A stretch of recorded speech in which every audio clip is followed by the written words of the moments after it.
The reason I quit my job. After my college graduation, the threat of my impending student loan repayment plan was enough to push me into the first respectable job I could grab. I'm sure a lot of you can relate. My degree in English was a great excuse to apply for anything and everything I could. I mean, what exactly is an English degree good for? It translates well, I told myself. Everyone likes good communication skills at least. This led me to interview for a local nonprofit agency where I had interned once over the summer in high school. They had an opening for a position that I thought I could manage fairly well. The job entailed visiting elderly or disabled clients and screening them for public benefits, like food stamps and Medicaid. Possibly in good faith, they offered me the job as a benefits enrollment specialist, and I accepted. My duties seemed pretty straightforward, although I clearly needed continuing education. As a 22-year-old at the time, I didn't understand how closely my job hedged on the often sticky world of social work. Most of the clients and families I met with were simply in need of more wiggle room in their tight Social Security-funded budgets, but on occasion, there were some truly horrific cases. I'm going to tell you about the visit that made me quit my job. It was late November of 2015, and I was settling into my tiny windowless office with a Starbucks latte around 8 a.m. As was my ritual, I flipped on my desk lamp in lieu of the blinding fluorescent ceiling light, and punched in my voicemail code to pull messages off my phone while my computer booted up. The first two were calls from an intake worker at Job and Family Services and the director at Catholic Charities. I scribbled down their information on a sticky note and waited for the third message. I frowned when the recording started, straining to hear. Can't, said a faint voice on the other line. It sounded like a woman, but I couldn't hear her name over the static in the background. I could also hear something or someone else making what I could only describe as a moaning noise. Painful and strangled. Was it a cat? The person's TV? I stabbed the 1 button to replay the message, taking down the caller's phone number listed in the automated recording beforehand. The message was left at 2:07 a.m.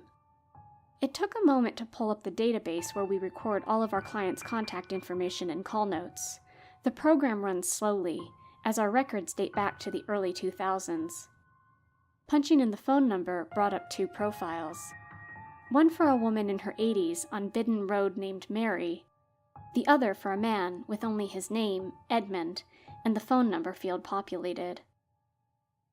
Mary had called just once before, looking for a local food pantry. I found it odd that no other information for Edmund was recorded, but I let it go. I certainly wasn't the first in this position, meaning more than one person had, at some point, entered calls in the database. Perhaps the benefit enrollment specialist before me had forgotten to finish his file. Before I allowed myself the time to think it through, I found myself on the road with Mary's address punched into my GPS system. I should have been more concerned about that strange voicemail, but my low visit numbers with this month had me determined to go see Mary. If I didn't hit my numbers, our government grant was affected, and I literally couldn't afford to ignore this. A 20-minute drive past the pleasant side streets of my Pennsylvania town eventually led me to a less-traveled intersection with Bidden Road. Overgrown foliage flanked either side of the narrow road, seeming to converge on my car the further I drove. Moss-covered trees stretched their dying branches overhead, creating a menacing effect that left me slightly uneasy. Mary's home was situated at the end of Bidden, quite alone, where the pavement simply tapered off into a grassy dead end, weeds consuming the crumbling chunks of asphalt where it had cracked. The front porch was missing several balusters, and the front door sat warped in its frame. I pulled my car up to the side of the house where the scanty patch of dried grass told me visitors had parked before. The steps creaked loudly, and there was no doorbell. I rapped 3 times on the door with my left hand. My right hand was shoved in the pocket of my jacket, gripped tightly around a tiny can of mace I always carried with me. I waited for several seconds before calling out, "Hello? Mary?" There was no answer. "Mary?" I called again. This time I could see movement from a faded lace curtain strung across a window to my left. I hesitated for only a second before turning the knob on the front door and opening it with more authority than I felt.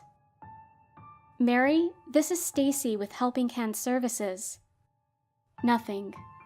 "I'm coming in now," I continued, stepping into a dusty living room.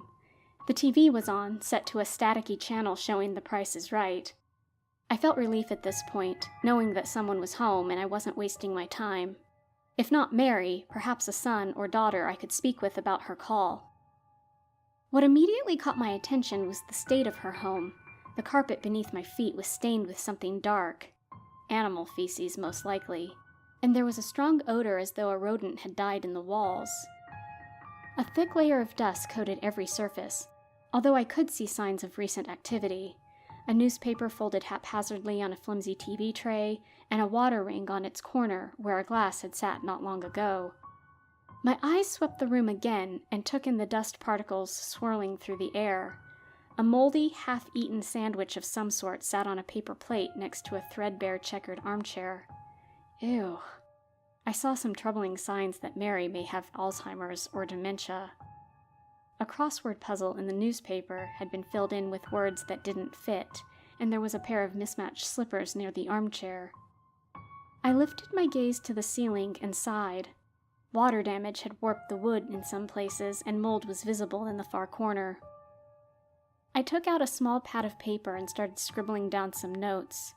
In-home care, home weatherization. It was clear that I had my work cut out for me. I moved further into the room when another strange scent hit my nose. I could hear a bubbling noise as well, and I stepped quietly into a small and likewise filthy kitchen. A large pot sat on top of a gas stove, frothy juice spilling out from under its lid. Steam rose in billowing clouds and made the small room stifling. I turned around wanting to find whoever was home and advised them to check on their food, when a small form in the corner caught my attention. "Oh!" I gasped, dropping my notepad. There was a woman sitting at the formica-topped table. How I missed her, I'm not sure. She looked very old, with matted gray hair and long, broken and chipped fingernails. Her face was dirty and creased with age, and her eyes looked as though cataracts had taken most of her sight. Despite this, she was staring straight at me, with a somewhat vague smile on her face. "I'm sorry, I didn't see you there," I said, gaining my composure. "Join me for dinner?" she said. She spoke softly, and as she did so, her right hand clutched a second chair which she slid slowly away from the table. One of the many unspoken rules of my position is to never accept food from a client. I smiled and picked up my notepad, then walked over to the chair she had indicated for me to sit in. The closer I got, the more it smelled as though the woman hadn't bathed in several weeks.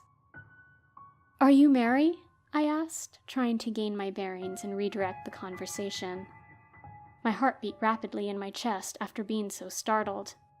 She nodded slowly and smiled even wider, revealing only 4 teeth that I could count, all of which were brown and looked in danger of falling out.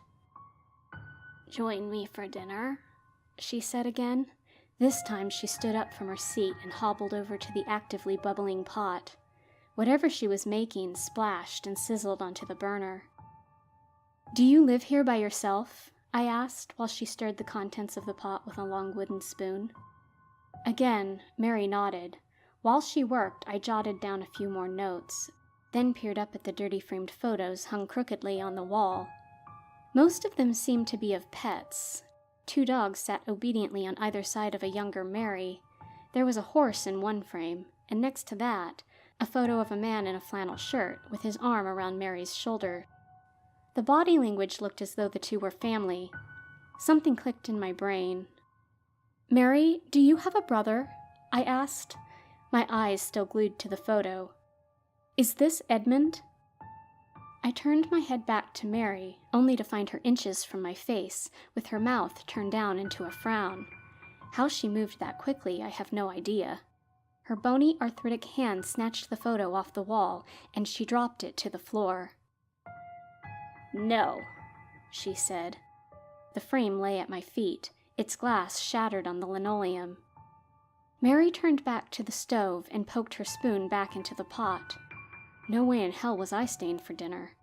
While her back was turned away from me, I slid the faded picture from underneath the broken glass and tucked it inside my jacket.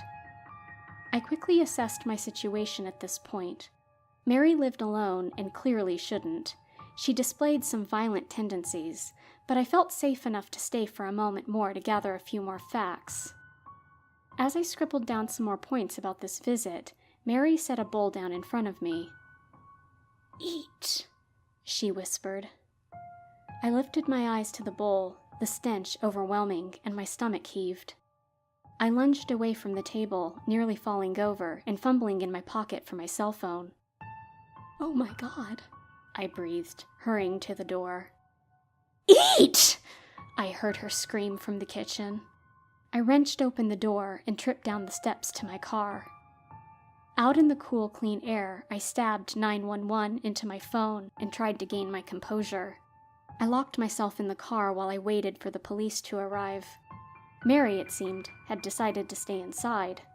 2 cruisers and an ambulance came wailing up the road some minutes later, and only then did I feel my heart rate start to slow. Both men cautiously approached the home and entered with their guns drawn. Mary was escorted out in handcuffs shortly after, screaming at the top of her lungs. Her filmy eyes rolled in all directions, and her hair flew in her face as a chilly wind kicked up. Leaves swirled across the lawn, almost in protest of Mary's removal from the home. 3 more cruisers arrived while Mary was being restrained in the ambulance. They started taping off the area around the house. One was speaking into his walkie-talkie, another taking photos of the outside of the house. I called my supervisor. An officer in his mid-50s draped a blanket over my shoulders when I hung up and asked me to recount what happened. I told him as much as I could spit out. Mary lived alone. She likely has Alzheimer's. She used to have a brother. "Where is he now?" the officer asked. I shook my head. "Ma'am?" I took the photo from inside my coat and handed it to him. "I think he's in the pot,"